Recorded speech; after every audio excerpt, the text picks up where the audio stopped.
दुनिया के अनाज उत्पादन को लेकर फूड एंड एग्रीकल्चर ऑर्गेनाइजेशन यानी FAO ने नया अनुमान जारी किया है। FAO के नए अनुमान के मुताबिक 2025 में विश्व में 3003 मिलियन टन अनाज का उत्पादन हो सकता है। बताया जा रहा है कि अगर ऐसा होता है तो ये पहली बार होगा जब अनाज का ग्लोबल प्रोडक्शन 3 बिलियन टन की लिमिट को पार कर जाएगा। अनुमान है कि गेहूं और चावल के उत्पादन में उम्मीद से ज्यादा प्रदर्शन देखने को मिल सकता है। उम्मीद से ज्यादा गेहूं और चावल के साथ ही मोटे अनाज के उत्पादन में बढ़ोतरी को लेकर अच्छे मौसम, मजबूत बुआई और मजबूत सप्लाई चेन को कारण माना जा रहा है, क्योंकि इससे वैश्विक खेती को बाधाओं से उबरने में मदद मिली है। FAO के मुताबिक सबसे ज्यादा उत्पादन गेहूं में देखने को मिल सकती है, क्योंकि अर्जेंटीना उम्मीद से ज्यादा बुआई और संभावित रिकॉर्ड पैदावार से उत्साहित होकर एक ऐतिहासिक फसल के लिए तैयार है, जिससे ग्लोबल सप्लाई की तस्वीर बदल सकती है। वहीं यूरोपीय यूनियन और यूनाइटेड स्टेट्स के लिए अतिरिक्त आउटपुट अपग्रेड ने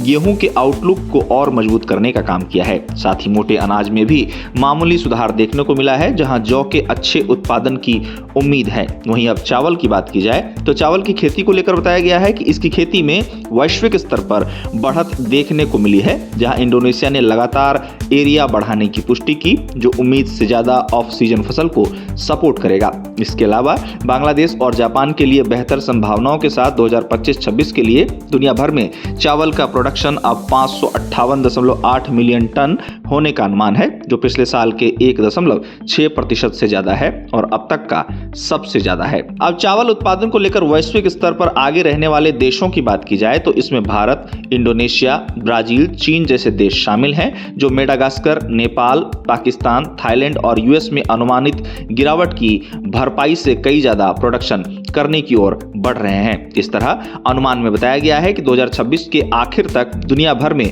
अनाज का स्टॉक अब रिकॉर्ड 925.5 मिलियन टन होने का अनुमान है, जो शुरुआती लेवल से 6.5% ज्यादा है। इसके साथ ही चीन और भारत में गेहूं के भंडार में सबसे ज्यादा बढ़ोतरी होने की भी बात कही गई है, जबकि ब्राजील और US मोटे अनाज के स्टॉक में बढ़ोतरी को आगे लेकर जाएंगे। गौरतलब है कि इससे पहले भी अपने अनुमान में वैश्विक अनाज उत्पादन को लेकर FAO ने अपने अनुमान जारी किए थे, जिसमें संस्था ने बताया था कि इस साल अनाज का उत्पादन बढ़कर 2.971 अरब टन पहुंच सकता है, जो पिछले साल की तुलना में 3.8% अधिक होगा और साल 2013 के बाद यह सबसे बड़ी वार्षिक वृद्धि होगी। FAO ने अपने अनुमान के पीछे गेहूं, मक्का और चावल की बेहतर पैदावार को आधार बताया।